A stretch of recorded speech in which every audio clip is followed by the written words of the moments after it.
What's up, guys? Welcome back to another episode of Sports Runs on Diesel. And today we're going to be talking about the conference finals. Starting off with the Western Conference, Golden State up against Portland. And, game one was pretty even for the most part for the first three quarters.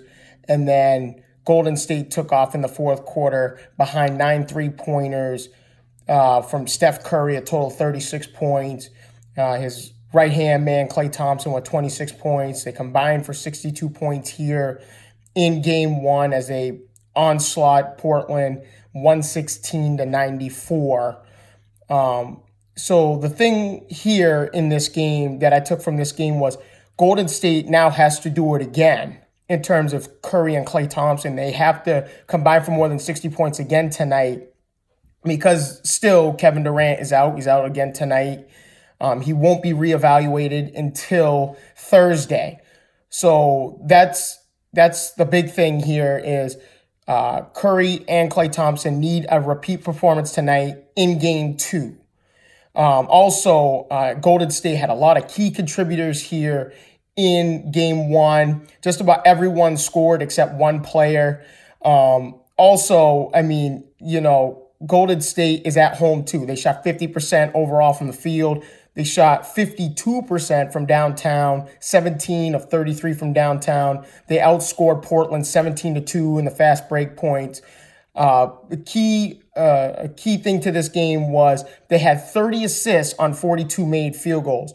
That tells you that they're moving the ball around, and that's how their offense works. Moving without the ball, you see Steph and Klay Thompson constantly running around without the ball, and that's how they won game one late in the game. It was close through three quarters, and then there was just too much Curry, too much Klay Thompson late in the game.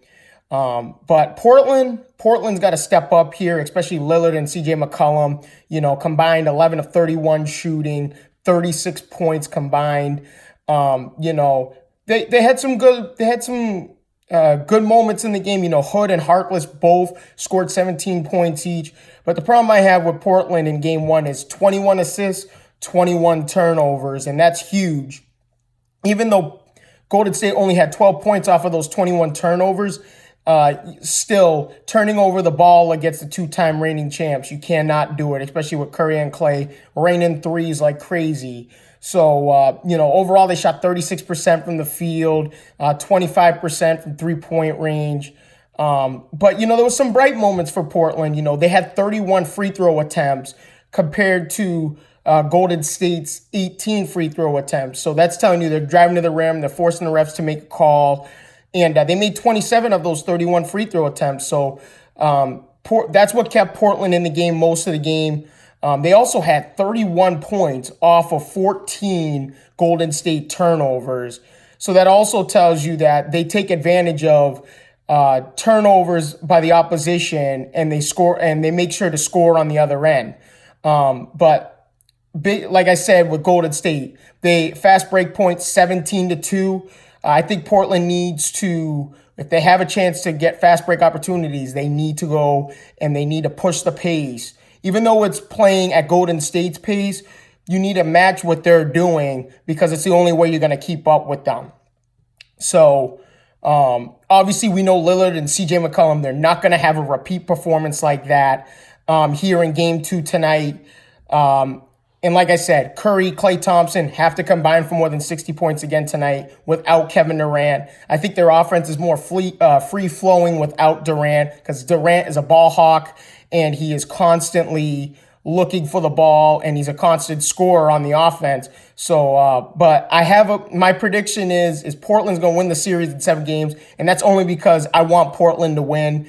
I think they're great. Their duo has been playing great. McCollum and Lillard. I think they've been playing great all postseason long. They've been hot all season, and that's them. That duo has gotten them to where they are. Not saying Cantor, Harkless, and some of these other guys, Rodney Hood, haven't contributed as well to this team and helping them get to where they are. But it's been mainly Lillard and CJ McCollum. So I have Portland. That's my prediction. Portland winning in 7 games. Now we're going to go over to the Eastern Conference where we have Toronto and Milwaukee. Game one, what I took from game one on the Milwaukee side was Brook Lopez. Brook Lopez had a monster game. The things he did in game one here, I was expecting him to do against an undersized Boston Celtics team in the last series. But, Brook Lopez was the star of the show in game one. 29 points, 11 rebounds, 4 blocks. You had Giannis doing his Greek freak-like things. 24 points, 14 rebounds. Middleton and Eric Bledsoe combined for an off night, 7 of 24 shooting, and they still won. Toronto was in control of the game the whole way until about the last 5 or 6 minutes of the game. It was also good to see Malcolm Brogdon coming off the bench with 15 points of his own. Both teams didn't shoot really well. Both teams shot overall under 40% from the field. Milwaukee shot under 25%. Shot 25% from downtown.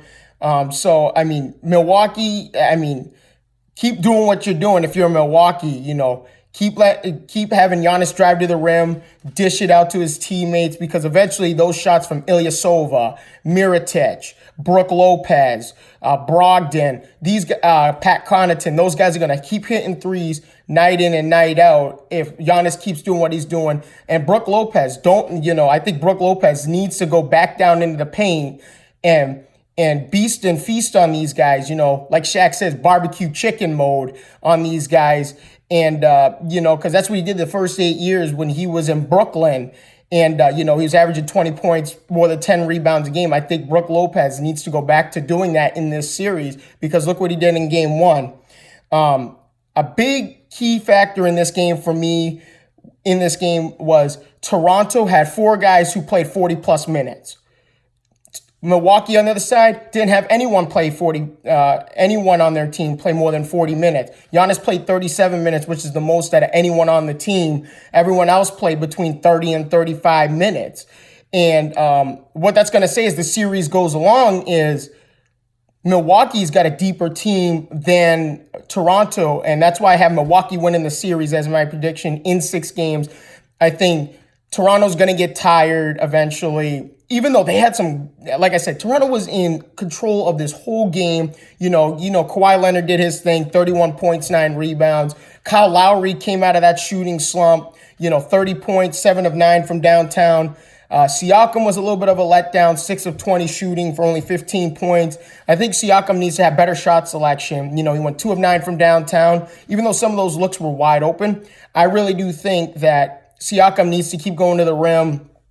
And like I keep saying, force the refs to make a call, get to the free throw line. Both teams shot well from the free throw line in game one. So I would love to see Pascal Siakam keep going to the rim and forcing the refs to make a call. That is key for Toronto. We know Kawhi Leonard is the focal point of the offense and stuff, but, Kawhi Leonard's not afraid to dish the ball and give these guys looks like Siakam, Lowry, Marc Gasol, even guys that come off the bench, Van Vliet, Danny Green, Kawhi Leonard's not afraid to give the ball up. So I think Toronto still has a good opportunity here in tying this series up tomorrow night in game 2.